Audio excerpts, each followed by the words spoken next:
Senator from Hawaii, Senator Schatz. Thank you, Mr. Chairman. Thank you, Vice Chair.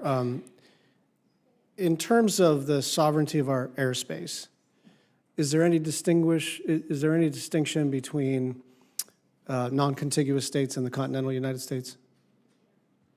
No, Senator, there is not. In terms of the sovereignty of our airspace, is there any distinction to be made in terms of international law between a brief flyover and a lingering flyover? Senator, the basis for us to shoot down the balloon where we did had a strong grounding in both domestic and international law. Yeah, I'm just trying to figure out whether if they had been, let's say they just clipped the corner of the Florida Peninsula, like let's say they just, go over Hawaii for 10 minutes, isn't that still a violation of international law? Isn't that still a violation of our airspace?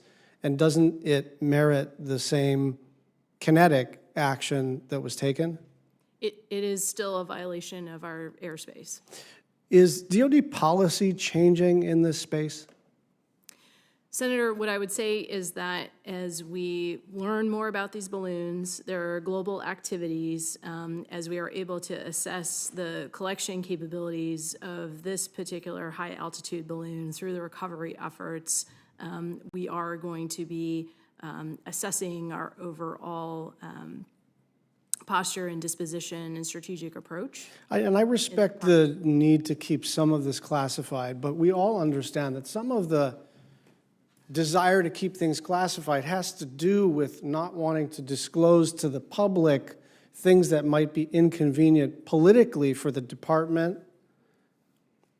And so it seems to me that if we now, and look, I support the actions that were taken, but I don't see a downside to us signaling to any government that any violation of our airspace that is not inadvertent, and certainly any violation that is intentional and has a military component, will be met with immediate kinetic action. And that just doesn't seem to me to be something that, that there's any benefit to keeping secret.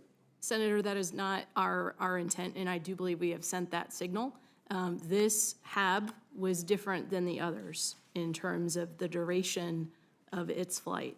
But that's what I'm a little, first of all, let's start with this. Did we just set a precedent? I believe we established a deterrent line. Fine. Second of all, is that deterrent line contingent on where they go and how long they linger, or just is it a bright red line called don't come into our airspace?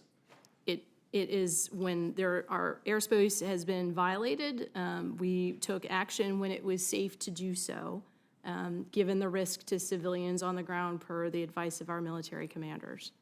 Do you expect the PRC to proliferate these kinds of programs?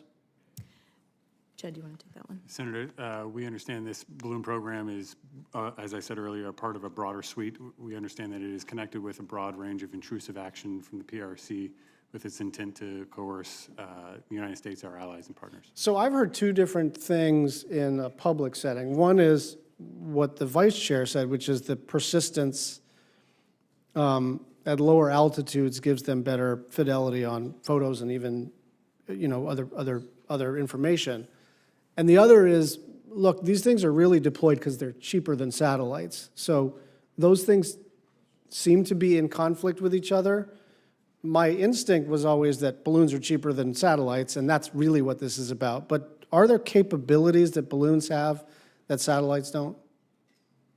Senator, thank you for the question. We'll be able to share more in a classified setting. And when will the damage assessment be completed? Thank you. So that's ongoing now. We continue to recover. We recover pieces each day. I think we're thinking days to weeks in terms of everything, but it does continue in conjunction with the FBI. So I would like to offer a military perspective to your comment about. Sure, you have 22 seconds. Yes, sir.